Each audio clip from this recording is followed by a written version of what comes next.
कुछ लोग चर्च या चैपल की घंटी की ध्वनि के भीतर रहना चाहते हैं, पर मैं एक रेस्क्यू शॉप चलाना चाहता हूँ नरक के यार्ड के भीतर।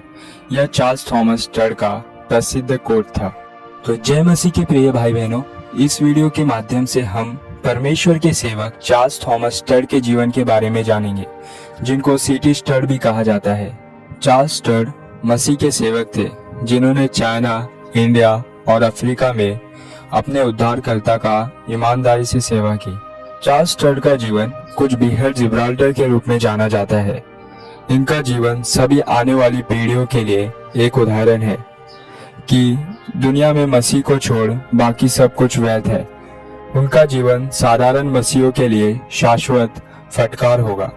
उन्होंने यह प्रदर्शित किया कि बिना लागत गिने और बिना पीछे देखे मसीह का अनुसरण करने का क्या अर्थ है। चार्ल्स स्टड का जन्म 2 दिसंबर 1860 में इंग्लैंड के नॉर्थहैम्पटन के स्प्रैंटन विलेज में हुआ। उनके पिता का नाम एडवर्ड स्टड था, जो कि एक बहुत ही धनी व्यक्ति थे, जिन्होंने भारत में धन अर्जित किया था और इसे खर्च करने के लिए वापस इंग्लैंड आए थे। एक बार की बात है, अमेरिका के प्रसिद्ध परमेश्वर के सेवक डीएल मोदी एरा सांके के साथ आए थे। तब चार्ल्स स्टड के पिता के दोस्त ने उनको डीएल मोदी की एक सभा में बुलाया। जब उनके पिता ने मिस्टर मोदी को देखा तो उनसे तब तक नजर न हटाई जब तक कि उन्होंने अपना संबोधन समाप्त नहीं किया। तब उनके पिता ने कहा, मैं आऊंगा और इस आदमी को फिर से सुनूंगा। एक बार वे ऐसे ही एक सभा में मिस्टर मोदी से कहने लगे, मैं सीधे तुम्हारे साथ रहना चाहता हूँ। अगर मैं एक मसीही बन जाता हूँ तो क्या मुझे दौड़ और शूटिंग और शिकार और थिएटर और गंदे कामों को छोड़ना होगा? मिस्टर मोदी ने कहा, अगर मैं आपसे कहूँ तो दौड़ सट्टेबाजी है और सट्टेबाजी का मतलब जुआ, और एक जुआरी मसीही कैसे हो सकता है?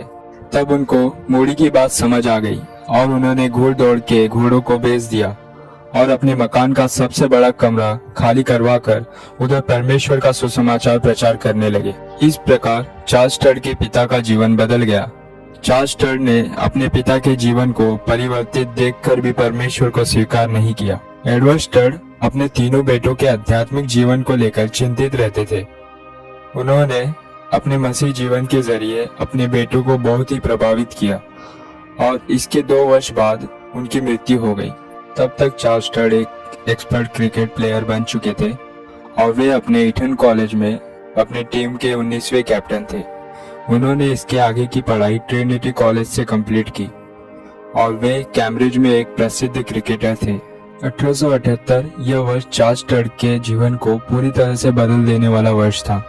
वे अब तक 18 वर्ष के थे। अचानक उनका भाई जॉर्ज बीमार हो गया। तब वे तुरंत डीएल मोदी की सभा में गए और उनके प्रचार के दौरान उनके भाई जॉर्ज अपनी बीमारी से स्वतंत्र हो गए। इस तरह परमेश्वर ने चार्ल्स स्टड का उद्धार किए। इस प्रकार परमेश्वर ने लगातार उनके जीवन में अद्भुत कार्य किए और चार्ल्स स्टड चाइना के लिए निकल पड़े और परमेश्वर ने उनकी अगुवाई की। इस दौरान अपनी माता को सहानुभूति देते हुए उन्होंने अपनी माता के लिए एक पत्र लिखा, जिसमें इस प्रकार लिखा हुआ था, प्रिय माँ, मैं परमेश्वर से प्रार्थना करूंगा कि परमेश्वर आपको दिखाए कि परमेश्वर ने मुझे अपने ऐसे बेटे के तौर पर चुन लिया है कि मैं गरीब और पापियों के बीच परमेश्वर का सुसमाचार सुनाऊं और उनके बीच प्रचार करूं जिन्होंने कभी भी यीशु का नाम नहीं सुना। चार्ल्स स्टड ने अपने 6 मित्रों के साथ, जो कि कैम्ब्रिज के मित्र थे, हडसन टेलर के पास गए, जो कि चाइना के प्रसिद्ध मिशनरी थे। चार्ल्स स्टड ने हडसन से निवेदन किया कि हमें भी सुसमाचार का अवसर दिया जाए। तब उनके इस निवेदन को हडसन टेलर ने स्वीकार कर लिया। इस प्रकार चार्ल्स स्टड और उनके साथियों ने चाइनीज भाषा का अध्ययन किया और उनके जैसे कपड़ों को पहन लिया। और चार्ल्स स्टड उनसे इतना प्रेम करते थे कि उनके प्रति इस लगाव ने उनके रहन सहन को बदल दिया और लोग उन्हें और उनके साथियों को कैम्ब्रिज 7 से भी जानने लगे। जब चार्ल्स स्टड चाइना में आए थे, उस समय उनका उम्र 25 वर्ष का था।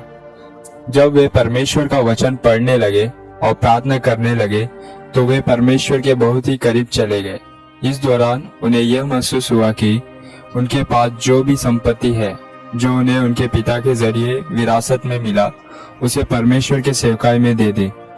इस तरह उन्होंने अपनी सारी संपत्ति को सेवकाई में दे दिया।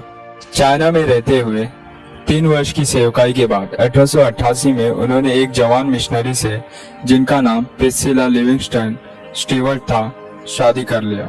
चार्ल्स स्टड ने शादी से ठीक पहले अपनी पत्नी प्रिस्सिला को विरासत में मिला धन भेंट दिया, पर उनकी पत्नी ने चार्ल्स स्टड को रोकते हुए कहने लगी, चार्ली, यीशु ने उस धनवान युवक से क्या करने को कहा?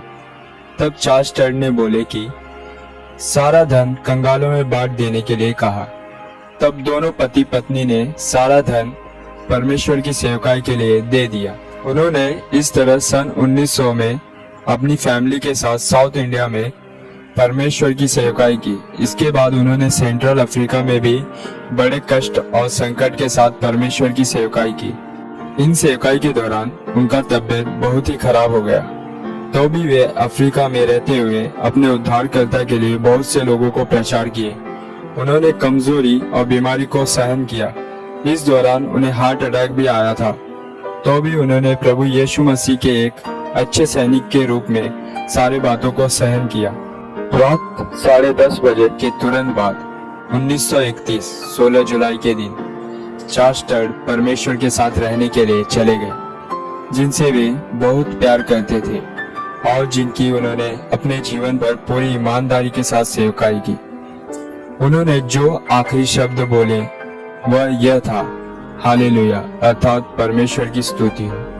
तो मेरे प्रिय भाई बहनों, अगर आज के इस वीडियो के जरिए आपको कुछ सीखने मिला होगा तो इसी तरह के वीडियोस के लिए हमसे जुड़ सकते हैं। तो हम नेक्स्ट वीडियोस में इसी तरह मिलते रहेंगे।